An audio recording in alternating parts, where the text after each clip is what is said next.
cái bạch chói này có bạch chói cho cái nhà cái nhà ta tê xe được tôi mới có tập phải sửa vào nhà cái na ở mà tê tới evangelho e João capítulo 21 versículo 19 vai na ở mà tê nhà cái ini cucu nó đừng ngồi cái ta mẹ bữa cái là ngồi nhà cái in nó bỏ về cứ vào nhà cái để nói đi con mà nhà mà nó đừng ngồi in cái được ta ôm mà chọn đi mình chậu cái nhà cái nó thì nhẹ của mình nương mà cái nghe cucu nãy cái nó ngồi coi được nương nó muốn nó tỏ cái vắt nó tay cái nhà cái nó thì nhẹ của mình nhẹ mà nó tay cái của mua chỉ chọn đi mà chọn nhà cái để nhẹ của mình đi mua chỉ chọn như là chọn cái để ao đi mà nó tay cái nhà cái để nương nó phải cái gì mà chị nghĩ cho nghe cucu nhà cái để nhà evangelho vắt để ta mà ta nơi ní u chờ nó nhổ đây trẻ mà ta chói này cái để nó ta chói chạy cái nhà cái để ta mà nơi ní u chờ nó trẻ mà ní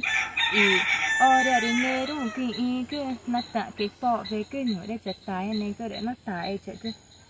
nó vi vắt tì ga cái mẹ nào mà vắt ta ý cả nhổ đây chạy tay này cái để nó cho về cái nghệ từ cái phản cái nó mẹ nào mà vắt mà ga cái cả ina mà vắt chân nghề cái chủ nhà cái nó nhẹ mà cái nó ta mà nó của ta cho cô cái nhà mày nà này đừng ngủ cho nó to mà chỉ việc cả ở cái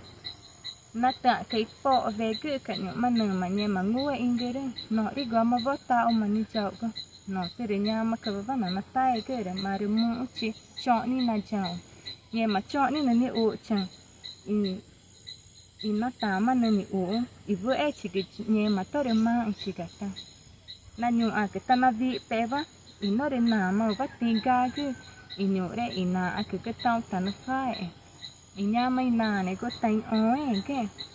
nó tạ cái phọ về cứ na nhẹ mà cái na nhẹ mà na mà mẹ va mà ta nó tưởng ga cứ nhà anh ta mà đi ụ chừng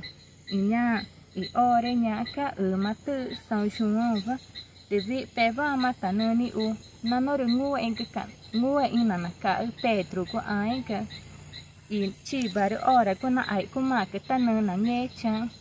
để nghe của mà được ta mà nơi ụ chăng nó ai của mà cái ta nơi nghe chăng chăng nghe chút chút cũng của nó mắt tưởng nó cả nó ai của mà cái ta mà cái tay nghe chăng để tới được próximo nghe chăng ai của mà cái nhưng mà của mà Pedro đó là ai của mà cái nghe chút chút là nghe chăng đấy nhà anh ta mà đi ủ cho nó nhẹ mà cái vị bé bao mà ta tưởng là nhẹ mà cái mà ta cũng mà tưởng in gu nhà anh ta mà đi ủ cho nhà evangelho rồi mà ít chỉ bắt chói này cái cũng là nhẹ mà cô cô Biblia đấy nãy các cô đào nó nhẹ mà cái mẹ ta nó cũng phải cả nhà evangelho São João ở Mateus capítulo 21 versículo 1 a 19 và ở Mateus nhà cái rồi mà ít chỉ nhà tại cả ở Mateus nhà terceiro domingo da Páscoa và nhà cái để người ta được mọi cái nãy cái cô chắc tôi mà luôn nhà cái để nó té cái cô nên cái cô nãy ở nên cái cô nhà mà cái mọi cái bắt chói này cái nhà cái